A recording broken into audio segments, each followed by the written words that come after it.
2 minggu perang Rusia-Ukraina mengubah dunia seketika. Rusia menginvasi Ukraina pada dini hari tanggal 24 Februari 2022, memicu konflik terburuk di Eropa dalam beberapa dasawarsa. 2 pekan yang terjadi yang telah mengubah dunia seketika, seperti dirangkum AFP pada 24 Februari. Presiden Rusia Vladimir Putin mengumumkan operasi militer khusus untuk demilitarisasi dan denazifikasi Ukraina dan mendukung separatis yang didukung Moskow di timur. Invasi skala penuh pun dimulai dengan serangan udara dan rudal di beberapa kota.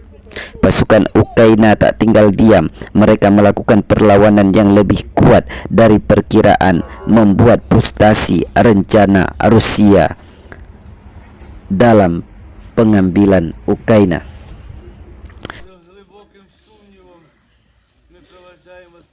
Presiden Ukraina Volodymyr Zelensky bersumpah untuk tetap tinggal dan memimpin perlawanan dengan pasukannya yang macet. Putin menempatkan pasukan nuklir Rusia dalam siaga tinggi pada 27 Februari 2022. Atas invasi ini, Barat membebani Rusia dengan sanksi.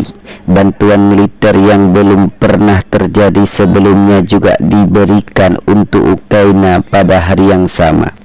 Ruang udara tertutup untuk pesawat Rusia. Negara ini juga dikeluarkan dari satu persatu dari acara olahraga dan budaya, termasuk Piala Dunia. Perusahaan-perusahaan besar mulai menutup toko di Rusia.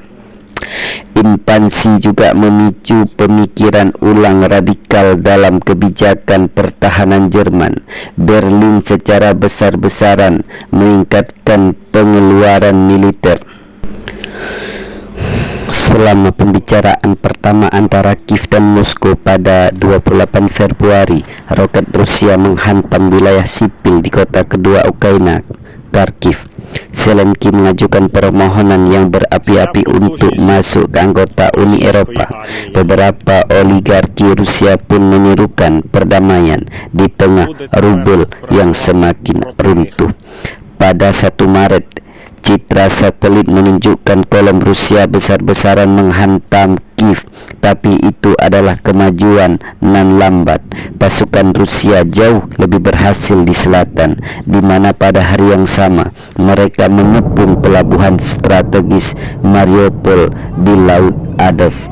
Moskow hampir menghubungkan pasukannya di Donetsk separatis dengan Crimea yang dianeksasi pada tahun 2014.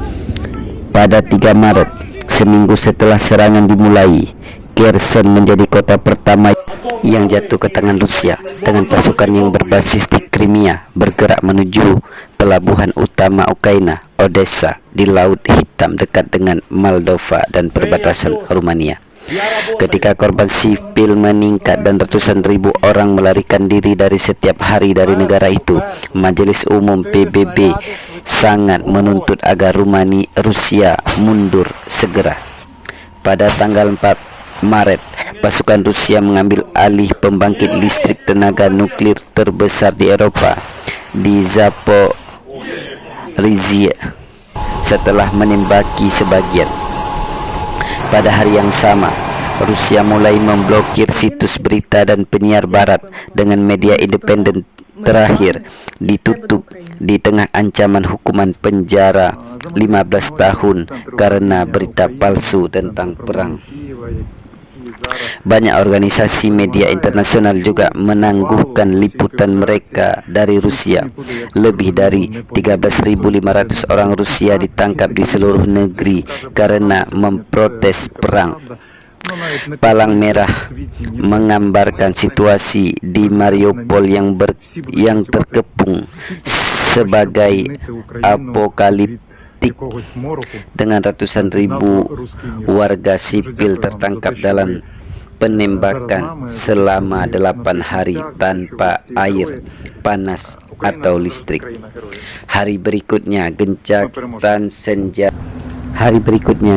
Kesepakatan senjata 12 jam disepakati untuk memungkinkan warga sipil melarikan diri dari 6 daerah yang telah mengalami pemboman berat Rusia. Rusia lalu menuduh AS menyatakan perang ekonomi setelah melarang impor minyak dan gas Rusia, dengan Uni Eropa memotong 2/3 dari impor gasnya. Zelensky yang menyerukan zona larangan terbang NATO untuk melindungi kota-kotanya tidak didengarkan.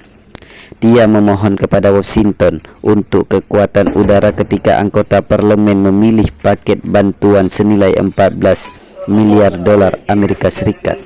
Hingga Kamis 10 Maret 2022, sekitar 2,2 juta orang telah melarikan diri dari pertempuran.